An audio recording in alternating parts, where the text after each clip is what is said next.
Welcome to Carl DeGregorio's Desk Session 98. 98. I think we're dealing with something different. 98. Closing in on 100. Closing in on 98 of the 20th century, let's say. I remember 98. Life being what it is, time being what it is. If you think about centuries before you were born, so like the 1890s, right? 1890 sounds like a long time ago. And then you know that the 10 years after 1890 was going to be the 1900s, which is what some of us were born in. And 98, how little we even really gave much thought. I guess we did because of the millennium, the 2K bug, but it didn't occur, and hopefully there are so many things like that we anticipate as doomsday evolutions that come and go, storms that pass, contagions, social contagions that leave us alone. But anyway, 98, don't have anything fancy about 98. I don't know what kind of year that was in wine. I know it was a good year. I have to. I'm going off the dome like I always do, and I don't research. But for me, 98 is hearkening me back, perhaps, if I'm not mistaken, to the year the Miseducation of Lauryn Hill came out. And I may be overstating it, but I don't think you overstate it generation to generation in matters of taste. It's just the old heads get upset. But what I said at the time and what I say maybe today or have said in the, excuse me, I'm going to make some noise here. What I had said about it in the past may have sounded like hyperbole or overemphasis or something of the sort. But the Miseducation of Lauryn Hill, as far as a record, an album, before we lost to the clippable single-serving song, when albums were the thing, I was saying at the time that the Miseducation of Lauryn Hill was my generation's Songs in the Key of Life by Stevie Wonder. Now, at the time, maybe you wouldn't have put Lauryn Hill in the same category. Or maybe you would have more at the time than you would have now because of the body of work and the sheer genius of Stevie Wonder and the staying power and the longevity and the output. But I meant it in terms of its ubiquity, that it was the Miseducation of Lauryn Hill, if you lived in Manhattan, was literally, it wasn't even on this was the day of the CDs, but it was literally not mixed with other CDs. It was literally just press play, and you would hear this album at the coffee shop, which was a famous diner, but it was a very high fashion. It was on Union Square. It was famous for, I think maybe she even had a tenure as a waitress there. Maxwell, the neo-soul genius, Maxwell used to work at the coffee shop. The coffee shop was where they had like indifferent but beautiful modelly servers, and they had good milkshakes, and they had a full bar, but it was like a diner counter, and the food was pretty good. It was open late. It might have even been open 24 hours for a minute, and it was a spot. You would always say, let's go to the coffee shop. Let's go to the coffee shop. I wound up working at Luna Park, which was just their outdoor venue in Union Square. It was one of the few outdoor bars in Manhattan. I don't know if it still happens, but there's very few like places where you can drink and go up to a bar in New York City. There's outdoor dining like on the streets, but Luna Park was a thing. And anyway, places like that, loungy bars, would just play the album, The Miseducation of Lauryn Hill, and I'm fairly certain it came out in 98. I might be wrong. So if you don't get too pissed that I'm wrong about the year and it just becomes sort of a bit of a rant about how great that album was, how much it meant to me, how much it was spun in its day. And so what I mean, obviously you don't compare Lauryn Hill to Stevie Wonder. You might compare Alicia Keys in terms of output. But all I was saying was that album was so press play. That album was so good top to bottom, like Songs in the Key of Life. Songs in the Key of Life is 3 albums. It's a double album already, but it's almost 3 albums worth of every song hits on that album. Have a Talk with God even is a great song. Like, the album tracks on Songs in the Key of Life are amazing. And it's got everything. It's literally, I don't think you could argue, semantically you could, but the argument of like one album to bring with you, the Desert Island disc, Songs in the Key of Life should be way at the top of that, only because there's like rock on it. There's Living for the City. There's there's Always. There's so many effing songs on that double album that you'd be able to Pastime Paradise is on that. There's so many incredible songs on that. But it's same with Lauryn Hill. Lauryn Hill's got That Thing, obviously, the X Factor. It's got all those interludes with the kids in the classroom. It has content. It's got Everything is Everything. Zion, Marching to Zion is a great song. It's just an incredible album. And it's not a double album, but all I meant to say when I would say it was an important album. It had substance as well as hits, and it sold a gajillion, just like Songs in the Key of Life. And so what I'm saying is, whatever that might be today, I think old heads get too precious about their heydays in terms of the artistry, and I think there might be something in the ether about the inevitable slide right now of popular music. But that is a commerce thing, and what happened with streaming really did affect the nurturing of an artist, and also digitizing things and sort of the Uberification of every industry. People found a way to offload the cost of developing an artist with A&R, with giving them a few cracks at the bat, with the artist development, with putting them on the road. All those developmental things have now been put on the artists themselves, and everybody comes in once the fan base is established. And so nobody's invested in seeking talent. They're only invested in capitalizing on existing IP or existing fan base. People have already done the work, and maybe that is empowering, but at the same time it does change the marketplace for better or worse. But if someone said that Taylor Swift is analogous to Stevie Wonder, that would be blasphemous to Stevie Wonder fans. And yet Swifties would say, yeah, I don't see that as, maybe she's even better, man. I don't know. I don't follow the music enough to know any of that could be a comp. And I probably don't mean to put them in the same breath, because I'm an old head, and old heads always are going to favor their music. And Stevie Wonder was even before my time. He was already in the I just called to say I love you phase when I was of age. So I had to sort of revamp and kind of reintroduce that to my record collection when I got to New York, and when I got into R&B and the study of where all these samples came from, and the Isley Brothers and all that stuff was like an education, a re-education of Carl D, not a miseducation, to that R&B and just the incredible Motown kind of catalog, and the must-know, must-have barbecue, black people, like, when I started, developing friendships in the African American community and in my relationships and my friendships, I wanted to keep up, and I had a lot to learn. And so I made an effort to, there are certain, always gotta have, always gotta know, the Gap Band, these songs that are canonical of the canon. And that's the other thing, that there is a canon, and the canon often refers to established orthodoxies in literature, is what I think they refer to as the canon. So you would start with Plato and Socrates, and you'd read Homer, and you might get all the way up to something in the 20, like you might get up to F. Scott Fitzgerald, and like that's the canon.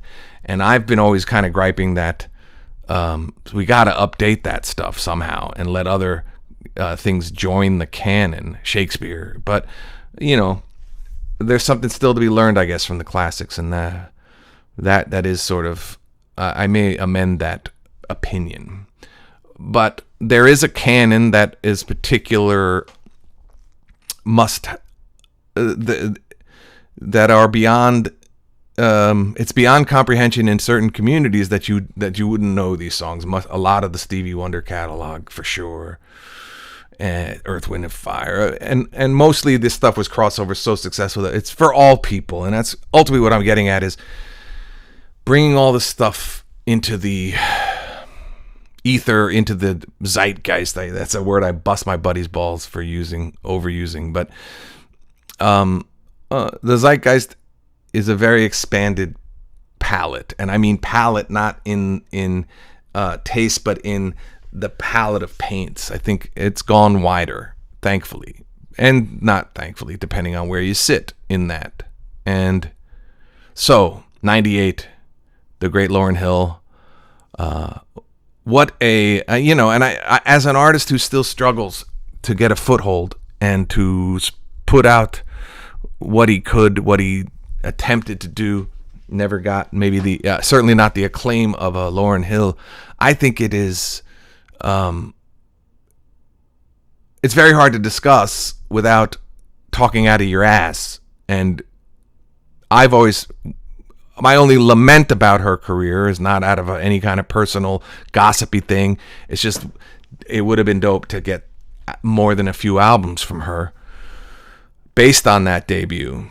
And the Fugees is part of her legacy too, but man, and she had to do what she had to do. And as artist to artist, the accomplishment, it might have been enough to sustain, and it's more than I've been able to sort of scramble to achieve.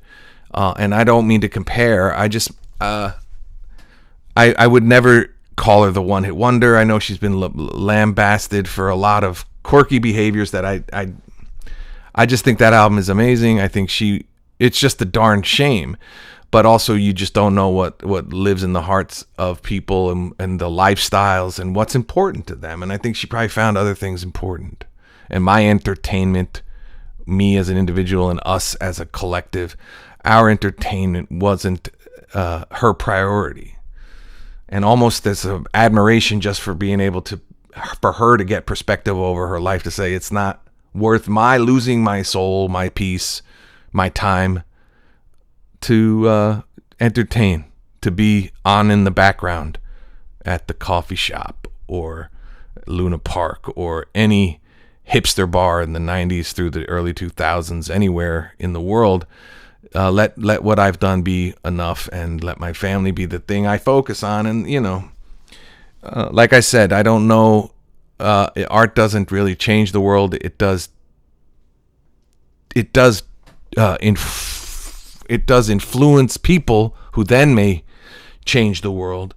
And I do think it tints, it does about as much, it has about as much impact as colors running in the laundry, which is not to say nothing, but it isn't as high impact as poor decisions of men in power, women in power. But art does what it does. And so, all I would say is, if there were a better climate for the artist in America, and the fame machine weren't such a destructive force on a lot of people, we might have nurtured an artist like Lauryn Hill to make more records instead of burned her out. And so, as I mentioned that, I'm trying to, again, as we go further with the desk session, what it means to me, what it means week to week. I'm doing this almost 2 days late. I'm really at the edge of the abilities of me to keep this streak going this week. It's been a test, mostly because the World Cup has kind of wrecked my life in a good way. And I just got behind on things, and it was such a chunk of time to dedicate to watching it, and I think a lot of people are going to feel that way. It's messed up my gym schedule, and et cetera, et cetera. And it's a great diversion, and what a thing. And that being said, that is a trivial way to frame that. I'm doing this on a different day, but and a different time, and I'm at sort of the tail end of my energetic field to make this even coherent, if you will. But I am trying to, and I hate these terms, they've been so overused, and I hate to self-edit. I hate to edit before things take off into a place where I'd have to take feedback and decide what I would do based on ignoring the feedback or mistakenly, in most cases, taking on feedback, positive or negative. And so I don't like to self-edit. But if I'm to stay in my power, which is what got me off on this tangent of the artist and Lauryn Hill, and to take power back, which is a phrase that is truth to power, all these power, but I'm gonna have to live in some of these default templated notions and phrases to really change my mind, change my thinking, change my thoughts, change my habits, change hopefully my results, but and stop artist slander, and I don't know that a journalist is an artist per se. I don't know that they are not per se. I think a journalist is a journalist. I think if you could list journalist as an occupation on a tax form, then that would stand in contrast to that they are an artist. They are in media, which is a catch-all phrase for things that sometimes artists also intersect with media. But I don't think an artist and a journalist are the same things, or rarely at least the same thing exists. I guess there are a few where the turns of phrase were good enough to consider them. For example, Ernest Hemingway, which is going way too far back and maybe a DeGregorio reference to uses literature. He did start out as a war correspondent, so he was a journalist who then wrote novels where he flipped in or transitioned into being an artist. That's an example of someone who did both.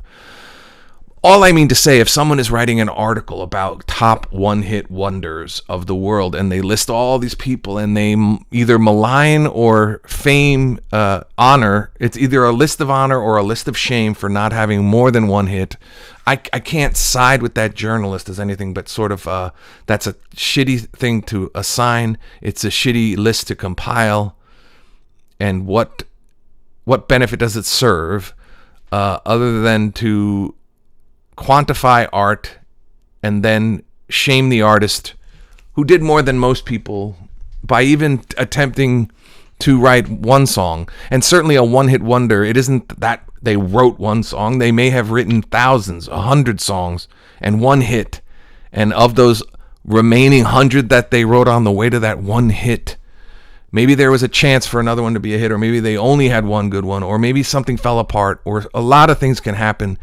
And so a one-hit wonder who did give you joy, I have to side with that artist. And I have to side with not the critique of whatever they've been able to do. And that's why I do this list at the end of all my desk sessions. Is some of them are one-hit wonders, or some of them are deep cuts. And what I'm noticing about the list is it's updating, and I didn't know it would do that. When it says all-time list, it starts to, so as I scroll down, new songs, but they're ahead of the songs as I progress down.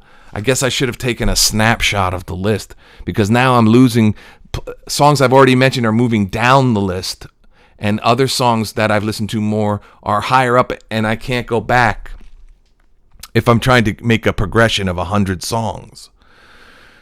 And I can do whatever I want. No one really gives a shit, so why should I? But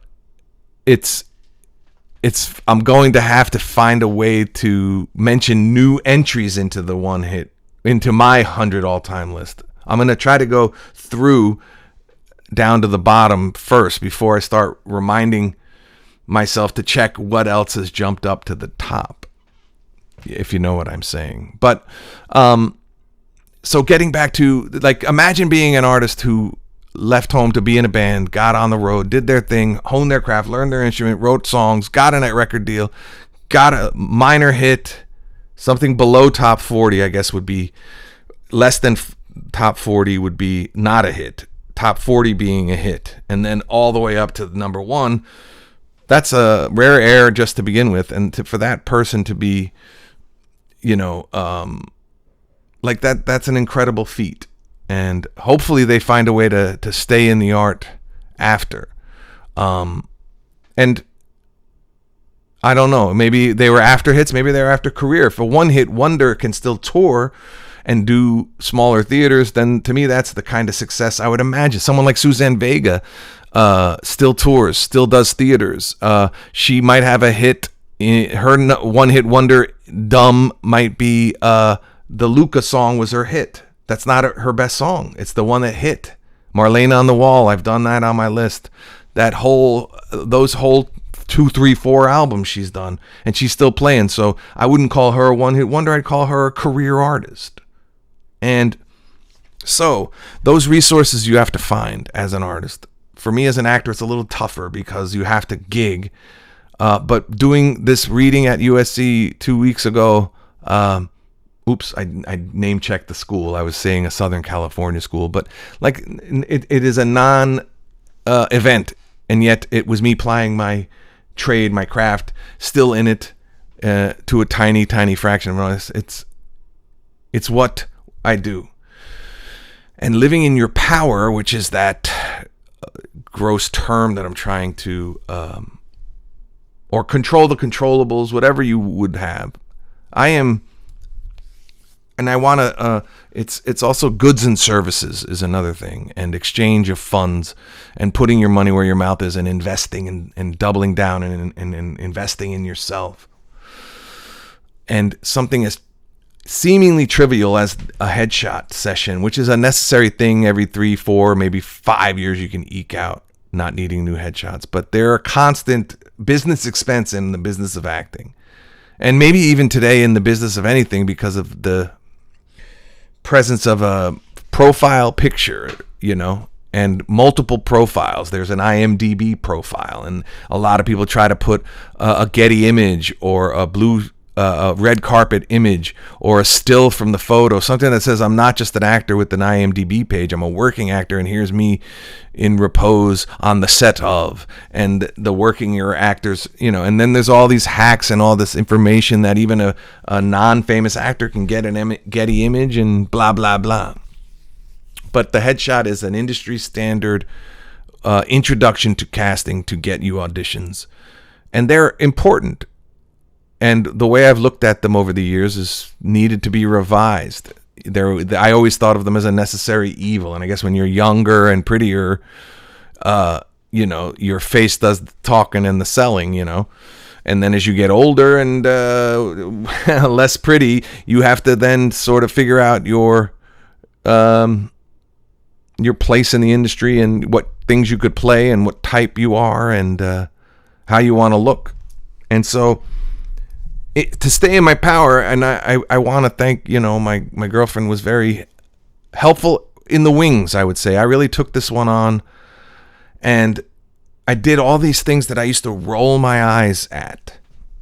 Actors who were usually younger and more into industry jargons and stuff, and maybe didn't go to drama school, but were more interested in the hustle of fame per se, not putting a judgment on it, but they had a lot of notions about their headshots, and they're constantly taking them, and they're taking action photos. And a buddy of mine, younger cat, but been in the game for a while, like he was literally he was showing me his preparation for headshots, where he was putting together a lookbook, like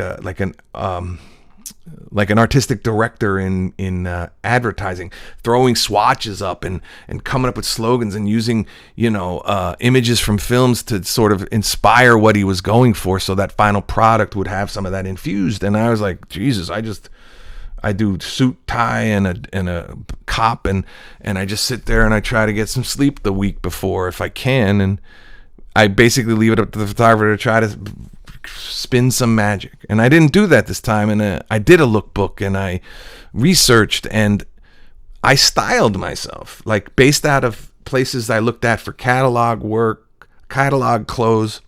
I sent some of it back. I'm keeping some of it, but I styled myself, and some of the things I brought way too much. Three garment bags worth of clothes to hang on a rack to then have the photographer go through, and some of the things they put together were things that I envisioned. And then the way the pictures look in my mind's eye. So I had a vision for this. And to some degree, we were successful. Very much so. I would say 90. There's a 10%, 15% chance I might have missed a look that I discovered a few. I think we stumbled onto multiple looks, but I think if I'm being critical, I missed maybe one potentiality that I think can be inferred in what I do have, meaning like a very specific, like FBI detective, CIA guy, because I didn't rock like a tie. But everything else I sort of envisioned. I saw general purpose ones, stuff where you like, and what's happening is even in my self-submitting, they're not ready yet. I need to send them back to be touched up, and then to be color corrected and to make high res so that they can be reproduced on all the casting platforms. And that's going to take some time, and the deciding is taking some time, and my agent has to get a look, or maybe doesn't. I don't know. I think this is ultimately your decision. And so, and I may be belaboring a little bit, but I need to move fast. And because as I'm reading descriptions, I was reading a description of a role that I was self-submitting for, and it was like a guy who was the facilitator at an AA meeting who has an ulterior motive, and it's like an indie movie. I don't know what the script is, but when you read like an AA facilitator who has an ulterior motive, okay, that's a pretty good way to describe a character. I don't have that picture as it stands. I did submit for it with making do with the older headshot that just doesn't have as much character, and then the one I was thinking of to send, if I had it already uploaded and ready to go, it kind of reeks of that, because as I read that description of a character, my buddy who was helping me make selects said, this is that guy. You see, as we went through the pictures and why he liked them, he'd say, this guy is a guy who runs an AA meeting, or he's the teacher who cares, or he's the neighbor, that brings your daughter home because he found her, hanging out with the wrong crowd, or edge and sensitivity was kind of the thing coming off that picture. And it's not ready to go yet. So I know that these quote unquote, and I hate to use this imagery, but the bullets, because I'm going to probably choose 5 or 6 of them. These should have been when they're in the chamber. I'm going to be able to launch more targeted submissions, and so will my agent. And between me and the photographer, what a great service they give. I'll recommend them. They're Yellow Belly. They're in London, New York, and Los Angeles. And Grace is the photographer, if you could find her. Sometimes they give you someone else that's randomized. I was lucky to catch her that day. What I mean about goods and services and power and transfer of energy and all these things I'm afraid to really lean into, but I'm not afraid anymore. But what an incredible way to, I finally understand why people do new headshots to sort of reinvigorate. I know I've done them just because, why not? But like this was such a collaborative, and if you followed any of the pre-existing literature they send you on the way up, and if I gave myself enough time, I think I booked out slightly, like 5 to 6 weeks before, or at least more than a month. And some people will even say when they ask you for headshot preparation, they say, sometimes that's not enough time. I think 6 weeks or whatever. But I had enough time, and I was thinking about it. But what a collaboration. And obviously there's a little secret sauce in the photographers. They keep the morale of the subject going by saying, oh, that's great. That's great. That's the cliche of, you make love to the camera. Your money, baby. Your money, baby. She wasn't doing that. She has a lot more intuition, a lot more kindness. And we really came up with stuff. Now, the trick to their photography is that it's natural light, and it's not there's not studio lighting, and there's not a lot of reflectors, so they were jarring at first. I almost thought they were a bust, because it was like seeing yourself in naked daylight did startle me compared to previous headshots. And so that was me being self-critical or having a certain dysmorphia to already start to say these suck, and that was a me thing. And then after a few deep breaths and understanding or showing them to other people, I feel good about them. And it's kind of a put your money where your mouth is one thing, but put your mouth don't put your mouth anywhere, but putting your money where your mouth is also back up your dreams with efforts, back up your plans with preparation, back up what you need out of your headshots. Can't come from a lucky break. It has to come from vision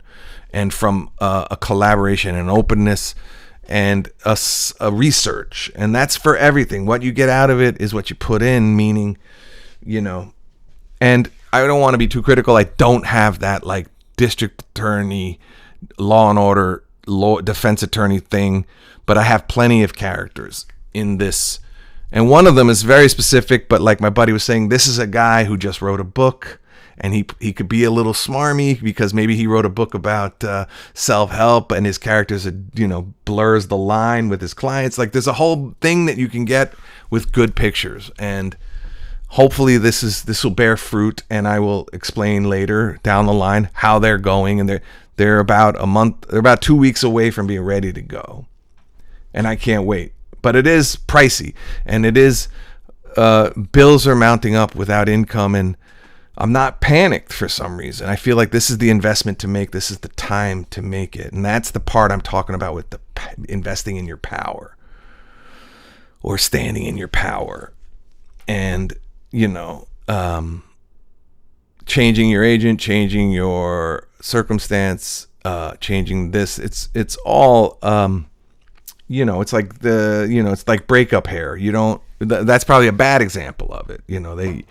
That's a female cliche, I suppose. When a woman gets dumped, she cuts her hair off, and then freaks out about that. Or they go drastic with a color or something like that. I guess there are male equivalents to that. Usually it's like go back to the gym, or buy the Corvette. Maybe it's the headshots. Although I'm not suffering from any breakup or anything like that. But I guess life crises. They have these sort of universal coping attempts that people do, and I'm not worried about coping. I'm not worried about it. I'm inspired to really fight through previous things holding me back, and mostly my psychology or my self-talk, whatever phrase you want to put on it, whatever term you want to be.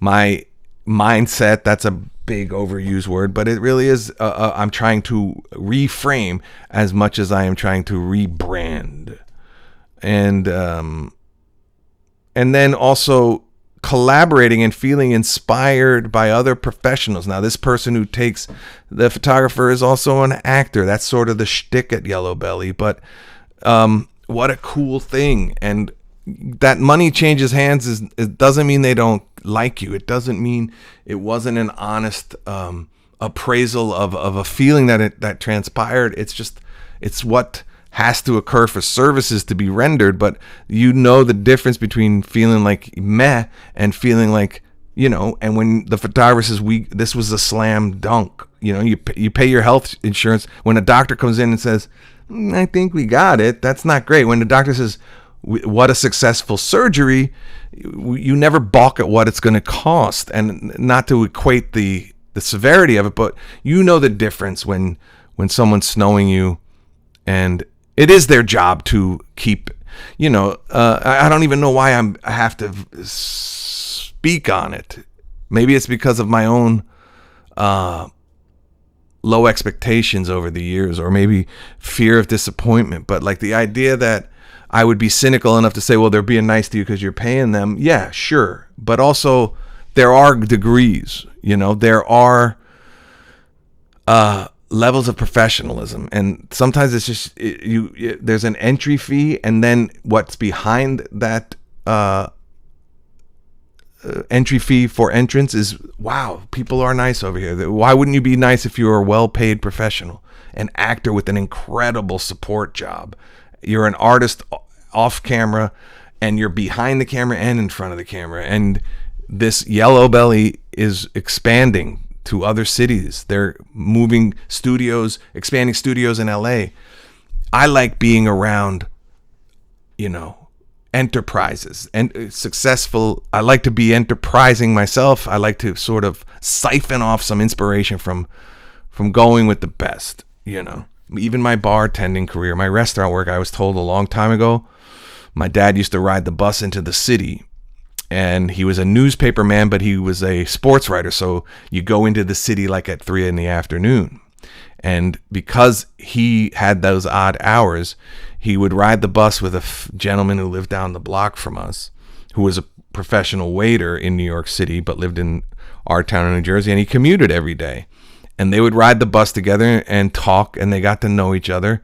And this gentleman, rest in peace, he worked at Sardi's, which was a big famous restaurant in the theater district where all the opening nights were. All the famous Moss and Hart and Oscar Hammer, those, I'm blanking on the names. Was it Hammerstein and Bach? I'm blanking on those, but the Coen brothers, the Cole Porter, like any of the great theater, they'd have a opening night or a closing night party at Sardi's. It was such a famous place. It had I think it had the Hirschfelds on the wall, the caricatures, and it was red leather and oak and polished wood and martinis, and the waiters wore bow ties and dinner jackets. And when I graduated Carnegie Mellon, there was a reception at Sardi's, and my dad was just thrilled because it was like that whole storied, anti-MAME reception, and all the grand dames of the theater would appear there, and I think the Ethan Hawke Blue Moon film that he was nominated for in 24-25, that's set in the front bar at Sardi's, and there's an upstairs where where all the action happens, and what a cool place. But that's where my dad's bus commuting pal, they rode in together, and I was trying to find a summer job or a job right after drama school, and that's a tough time when you don't know what the fuck you're gonna do. And I guess I got a job in a restaurant, but his advice to my dad that my dad told me was always try to work at the high end places, because obviously the check averages are higher, the tips will be better, and it's just, you just kind of want to, and it was a good lesson that you want to always be at a top, a well thought of, how you do anything is how you do everything. And it's kind of hard to like get there it goes to everything. There's places in New York that have $2 slices, but a $4 slice is going to be better. There was a place on the Venice Beach, right? It was $1 a slice. I mean, it wouldn't even cross my mind as to eat that. And there are versions of, there's a lot of headshot photographers putting things on sale, like 8 looks for $99. I mean, I don't know. I do think you get what you pay for, and maybe some of it's the way you feel. Maybe it's the markup. Maybe it's the watermark on your photo gallery. Maybe it's a lot of things, and it's all about perception. And I'm rewatching Mad Men, so I know this stuff is built in, and maybe we all are susceptible to really good marketing and strategy and stuff like that. But I'm trying to play at the height of things, not at the mid mark. And it's, there was nothing wrong with my last agency. And as far as power, I decided to step in a different direction. But it was the way I worked with this agent that left, that the way her work and her follow through and her precision and everything was top notch. And that's what I want to associate with. And whether she's starting from scratch, I think eventually that will, that ability that she has will transmute itself to her being thought of as a really good boutique agency. And so, I want to meet her more than halfway to have, quote unquote, those bullets in the chamber for upping our ability to get me auditions. And then I believe in my ability to back those up. So let's get those going. And so, and it was a very empowering week and a very tiring week. And I fought off a lot of stuff. There was a night I had a fever, and I'm like, I'm getting sick right before I have to take these photos. Will I have enough? I don't know if I'll have enough. I mean, and you can't cancel on, and this is where you understand the perishability of things. And the AI doesn't promise to keep.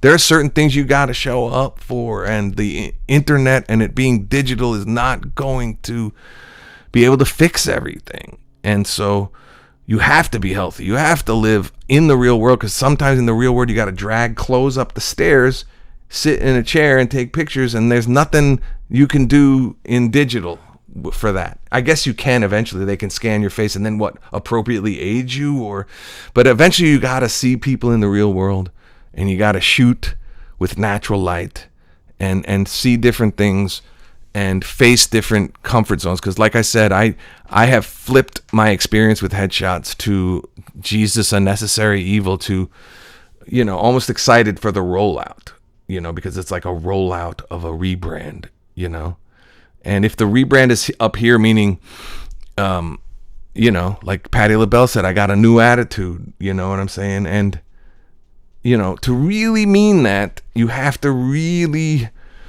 to really mean that, to say it is one thing, but to really mean that is a quote unquote inside job. And I'm not there yet. I'm still working, but I'm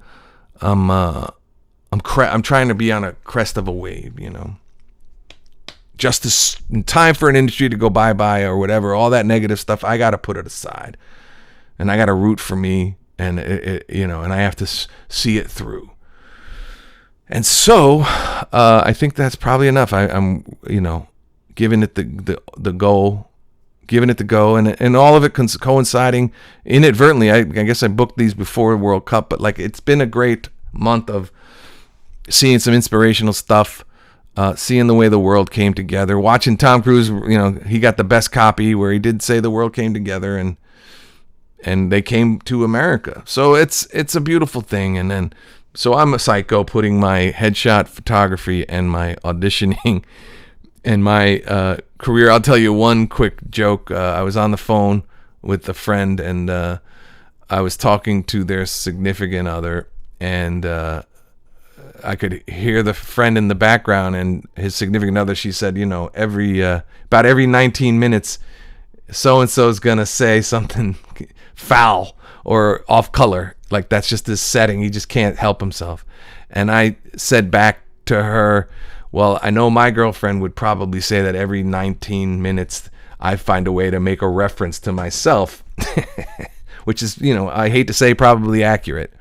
And so when I talk about the World Cup and somehow couple it with my quest for acting work and my headshots and my readings and my rehearsals, I get it. It's a little self-referential, definitely narcissistic. But if you wonder if you are, you can't possibly be. Is that the rule?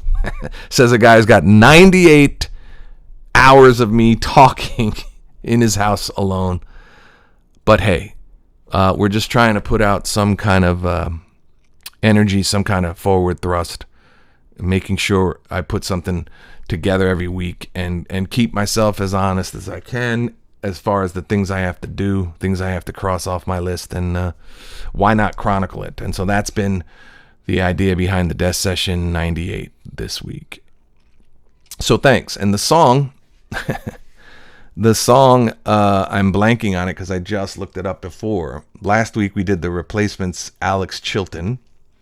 And then, this week is a weird one, and I wouldn't call it a deep cut, but it's Pete Townsend, Give Blood.